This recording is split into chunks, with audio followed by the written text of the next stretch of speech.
Climax ಹಂತಕ್ಕೆ ತಲುಪಿದೆ ಪಾದಯಾತ್ರೆಯ politics. ಇತ್ತ ಒಂದ್ ಕಡೆ ಪಾದಯಾತ್ರೆಯ ಅಬ್ಬರ ಆದ್ರೆ ಅತ್ತ ಜನಾಂದೋಲನದ ಆರ್ಭಟ ಕೂಡ ಜೋರಾಗಿದೆ. ಮೈಸೂರಲ್ಲಿ ಇವತ್ತು ಶಕ್ತಿ ಪ್ರದರ್ಶನಕ್ಕೆ ಕಾಂಗ್ರೆಸ್ ನಾಯಕರು ಕೂಡ ಸಜ್ಜಾಗಿದ್ದಾರೆ. ಸಿಎಂ ಸಿದ್ದರಾಮಯ್ಯ, ಡಿಸಿಎಂ ಡಿಕೆ ಶಿವಕುಮಾರ್ಗೆ ಈ ಜನಾಂದೋಲನ ಸಮಾವೇಶ ಒಂದು ರೀತಿ ಪ್ರತಿಷ್ಠೆಯಾಗಿ ಪರಿಣಮಿಸಿದೆ. ಬಿಜೆಪಿಯ ಸಮಾರೋಪಕ್ಕೂ ಮೊದಲೇ ಬೃಹತ್ ಕೈ ಸಮಾವೇಶಕ್ಕೆ ನಾಯಕರು ಮುಂದಾಗಿದ್ದಾರೆ. ಜನಾಂದೋಲನ ಸಮಾವೇಶದಲ್ಲಿ ಗುಡುಗೋದಕ್ಕೆ ಹಸ್ತಪಡೆ ಸಜ್ಜಾಗಿದೆ.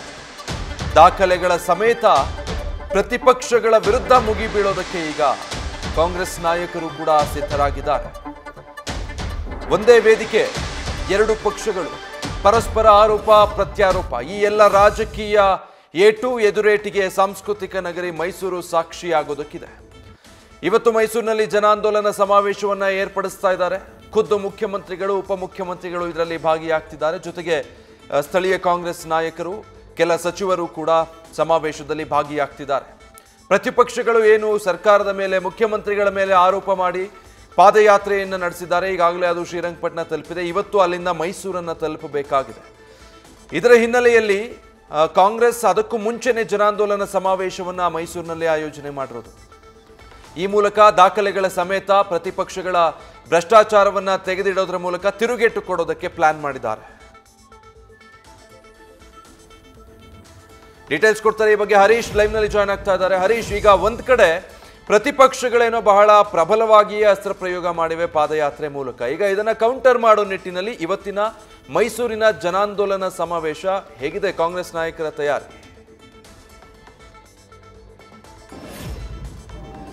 ಬಹಳ ಮುಖ್ಯವಾಗಿರುವಂಥದ್ದು ಇವತ್ತು ಮೈಸೂರಿನಲ್ಲಿ ಕೂಡ ಬೃಹತ್ ಜನಾಂದೋಲನ ಸಮಾವೇಶಕ್ಕೆ ಈಗ ಈ ಕ್ಷಣಗಣನೆ ಆರಂಭವಾಗಿದೆ.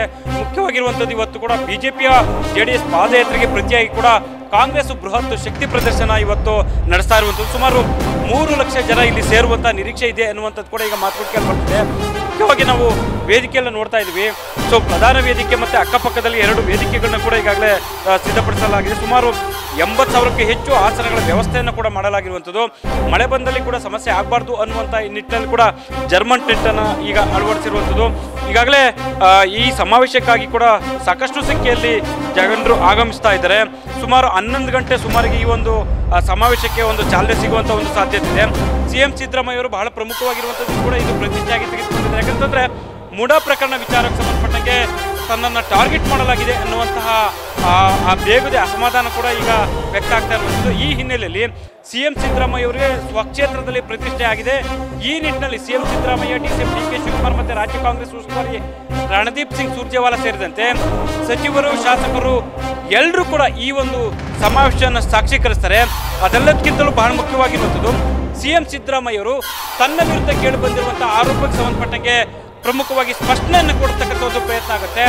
ಜೊತೆಗೆ ದೇವೇಗೌಡರ ಕುಟುಂಬ ಆಗಿರ್ಬೋದು ಮತ್ತು ಬಿಜೆಪಿ ನಾಯಕರು ಏನೆಲ್ಲ ಅಕ್ರಮಗಳನ್ನ ಮಾಡಿದ್ದಾರೆ, ಸೊ ಮುಡಾದಲ್ಲಿ ಯಾರೆಲ್ಲ ಸೈಟ್ಗಳನ್ನ ಪಡ್ಕೊಂಡು ಯಾವ ರೀತಿ ಅಕ್ರಮ ನಡೆಸಿದ್ರೆ, ಇವೆಲ್ಲ ವಿಚಾರವನ್ನು ಕೂಡ ವೇದಿಕೆಯಲ್ಲಿ ಸ್ಪಷ್ಟವಾಗಿ ಇದೊಂದು ಹೇಳುವಂಥ ಒಂದು ಸಾಧ್ಯತೆ ಇದೆ. ಯಾಕಂತಂದ್ರೆ ಈಗಾಗಲೇ ಸಮಾವೇಶದ ಹೊರಭಾಗದಲ್ಲಿ ದೇವೇಗೌಡರ ಕುಟುಂಬರು ಪಡೆದಿರುವಂಥ ಮುಡಾ ಸೈಟ್ಗಳ ಸಂಪೂರ್ಣ ಜಾಹೀರಾತನ್ನು ಕೂಡ ಈಗ ಅಂದರೆ ಪ್ರಮುಖವಾಗಿ ಫ್ಲೆಕ್ಸ್ಗಳನ್ನ ಹಾಕಿದ್ದಾರೆ. ಇವೆಲ್ಲವೂ ಕೂಡ ಇವತ್ತಿನ ಒಂದು ಸಮಾವೇಶದ ಕೇಂದ್ರ ಬಿಂದುವಾಗಿದೆ. ಮುಖ್ಯವಾಗಿ ಎಲ್ಲ ಸಚಿವರು, ಶಾಸಕರು, ಸೊ ಎಲ್ಲರೂ ಇಲ್ಲಿ ಒಂದು ಸಮಾವೇಶವನ್ನು ಸಾಕ್ಷೀಕರಿಸ್ತಾರೆ ಅನ್ನುವಂಥದ್ದು. ಹಾಗಾಗಿ ಇವತ್ತಿನ ಈ ಒಂದು ಸಮಾವೇಶ ನಿಜಕ್ಕೂ ಕೂಡ ಕಾಂಗ್ರೆಸ್ನ ಒಂದು ಶಕ್ತಿ ಪ್ರದರ್ಶನಕ್ಕೆ ದೊಡ್ಡ ವೇದಿಕೆ ಆಗಿರುವಂಥದ್ದು. Vijay, thank you Harish. News First, ನಿರ್ಭೀತಿಯಿಂದ ನಿಮ್ಮ ಪರವಾಗಿ.